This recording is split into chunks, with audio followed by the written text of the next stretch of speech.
Welcome to your Daily Dopamine with Dr. Joe McCullough, where we deliver daily doses of education, entertainment, and inspiration.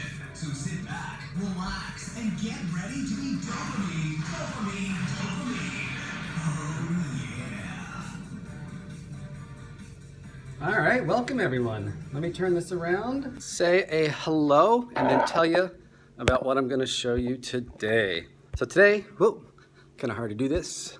Today I'm going to show you one of my favorite all-time demos, how to freeze a standing wave. Oh, I keep looking in the wrong place. The camera is over there. Now, let me first give you a little bit of background and then I'll show it to you. Hey there, worst username ever. And then, I'll show you the demo. Now, let me say I filmed this before just to see, hey, my fave physicist. Filmed this before just to see how it would work, and because of the frame rate of the video, it's not cool, but not as distinct as I would have wanted. But let me again show you what I have, and then I'll explain it in detail. So I'm going to turn this around. Okay, so the setup is I have a function generator, which is just generating a sine wave. I have it hooked up to what's called a mechanical oscillator. It's just oscillating up and down, and I can control the frequency that this is oscillating up and down. Right now it's 46.3 hertz. And what it's doing is creating a wave. And this wave right here is called a standing wave, and it's actually two waves traveling in opposite directions that are canceling each other out. So let me show you first the demo where you can make it look like you're freezing the wave, and then I'll explain it and show it again. So I also have a strobe light, and right now this wave is oscillating up and down 46 times a second. And if I can hit it with light at the exact same rate, 46 times a second, I can make it look like I'm freezing the wave. So I'm going to turn on the strobe light, darken the lights. I'll be right back.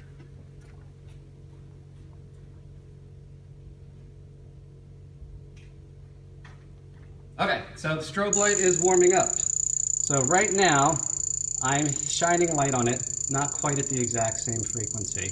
What I'm going to do is tweak the frequency, and at one point, got it just, so right now I'm hitting it with light at 46 times a second. The wave is bouncing up and down 46 times a second. Can you do it with fluorescent lights? No, not this particular demo, not with a strobe light. Naturally, the fluorescent lights, usually the frequency is too high. So what I'm doing is hitting it with light at just the right frequency. Now watch if I double the frequency. Well,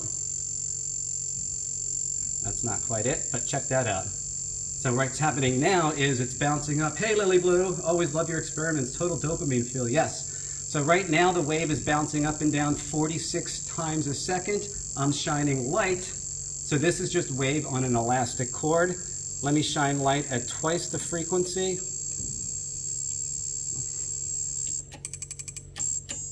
Too much, too much. Whoa, check that out. So now I'm shining light on it at 3 times the frequency that it's oscillating up and down. Let me turn it down a bit again.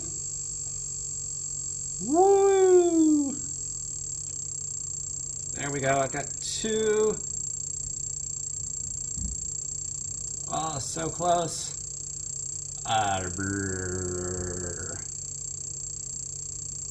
Okay, so I'm going to turn the lights back on, give you a little explanation of what's going on, and then show it to you again. I'll be right back.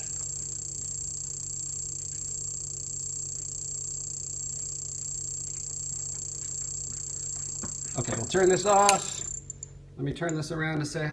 Okay, so for those of you just joining, my name is Joe. I'm the physics program chair at Cabrillo College in Santa Cruz, California, and I made a 1-year commitment to get on Periscope every single day and share daily doses of dopamine through education, trying to read the comments and talk at the same time, education, entertainment, and inspiration. Be careful, you might open up a wormhole or something. Yes. Hey, joining everyone, welcome. All right, so what I'm going to do, turn this around, show you a couple slides of exactly what's going on with this standing wave, and then I'll show you the demo one more time and see if you have any questions.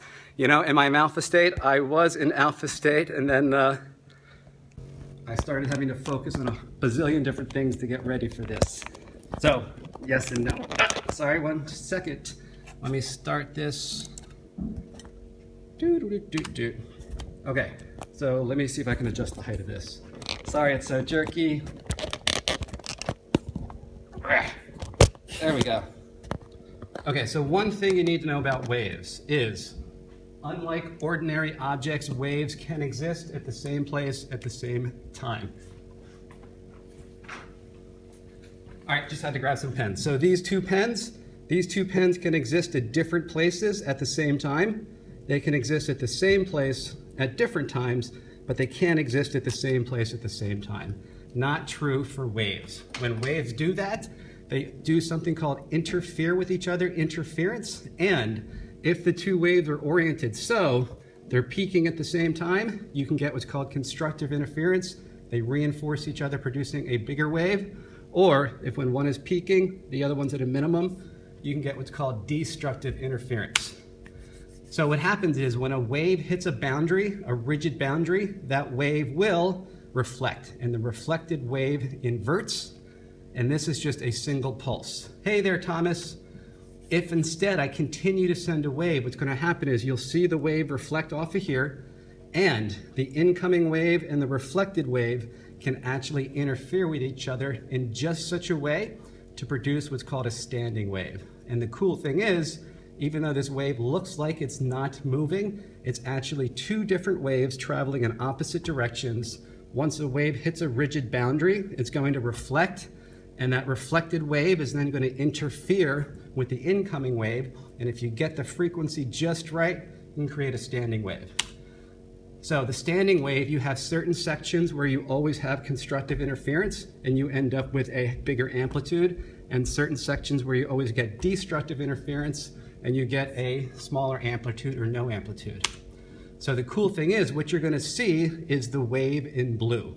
This is the standing wave. But the standing wave is really a superposition of two waves traveling in opposite directions, and they interfere just the right way to produce. So right here, I've got fully constructive interference. This is called an antinode. Right here, I have fully destructive interference, and that is a node. So you can have different frequency standing waves, and they all consist of little segments. The part that's moving the most is called an antinode. The part where I have no movement is called a node. So the very first standing wave you can produce is called a fundamental mode. It's the fundamental frequency, the first harmonic, and all subsequent standing waves are some multiple of this. So let's say this frequency was 1 hertz. The next standing wave I could produce, the second harmonic, would be at 2 hertz. The third harmonic would be at 3 hertz, and so on. Okay, so that's your background. Let's go back. See if I can adjust this again. Okay, so again, the setup is I have a mechanical oscillator, which is really just a speaker. It's hooked up to a function generator. I'm using a sine wave, and I can adjust the frequency. Right now it's oscillating at 46 hertz. And what happens is, mechanical oscillator produces a wave, wave comes down, it hits this rigid boundary here, and then the reflected wave and the incident wave produce interference and produce a standing wave. And you have to get the frequency just right. So right now, it's oscillating at 46 hertz. Quick question before I change the frequency. If I double the frequency, so if I go from 46 hertz to 92 hertz, what do you think is going to change about the shape of the wave? I'm going to pause for 10 seconds. So I'm going to double the frequency in a second, going from 46 hertz to 92 hertz. What do you think is going to happen to the frequency of, to the shape of the wave? Any guessers? More specifically, what do you think is going to happen to that little wave segment right in front of me? Gone once, twice. The answer is wavelength shorter. Yes, wavelength and frequency are inversely related. If I double the frequency, the wavelength is going to get cut in half. So let me double this from 46 to 92.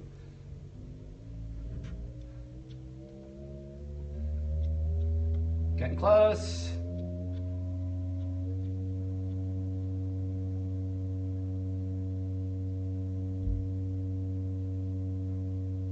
And there we go. Okay, so the wavelength got cut in half. Now you may have noticed the wave got smaller in height too. That's because the amplitude, energy for a wave, at least a standing wave like this, depends upon the amplitude. Really, you can think about the energy is getting split among more of these little wave segments. So what I'm going to do is turn it back down, and then I'm going to shine the strobe light at the exact same frequency the wave is oscillating up and down. You should see it pretty cool. So let me go back to about 46 hertz. And one thing, notice as I'm dialing this down, that waves only exist, at least standing waves, at specific frequencies, and they have to be some multiple of that fundamental frequency. All right, amplitude, so cranking it down. All right, whoops. And when you see the amplitude changing like that, I'm making very slight adjustments in the frequency.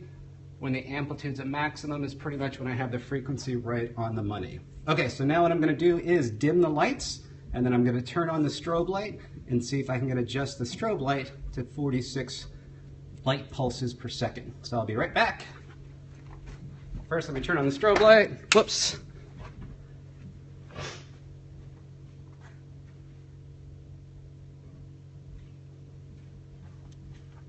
Okay, it takes a second for the strobe light to turn on. And yeah, it's kind of cool. I think the iPhone is at 30 frames per second, and so this doesn't look as exactly still as I wanted it to be. But so let me adjust this right now. All right, so slightly off. I want to get it so it's right up at the top there. All right, so now this wave is moving up and down at 46 times a second. I have the frequency of the strobe light slightly off, so it's taking a picture at a different point in the wave every time. But if I get it at exactly 46 hertz, pretty good. Now it looks like the wave is not moving, but what you're really doing is shining light on it at the exact same point in its cycle every single time. And if I can shine it on, let's say, 3 or 4 times, let's crank it up.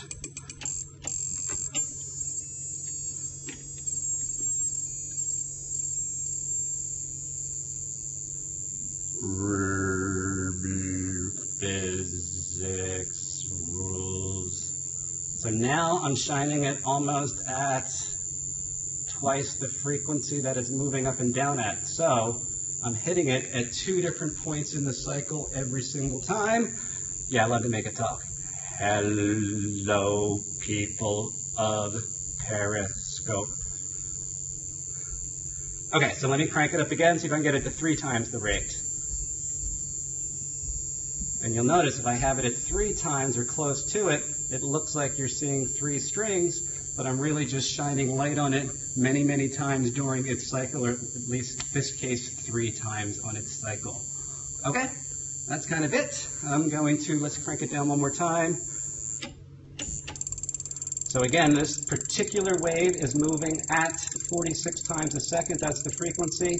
I'm shining light on it at about the same frequency, so I'm hitting it at the same point in its cycle every single time.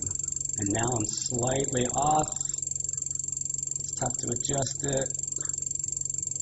Pretty close. Okay, so I'm going to let you enjoy that while I turn the lights back on, and then I'll see if there's any questions.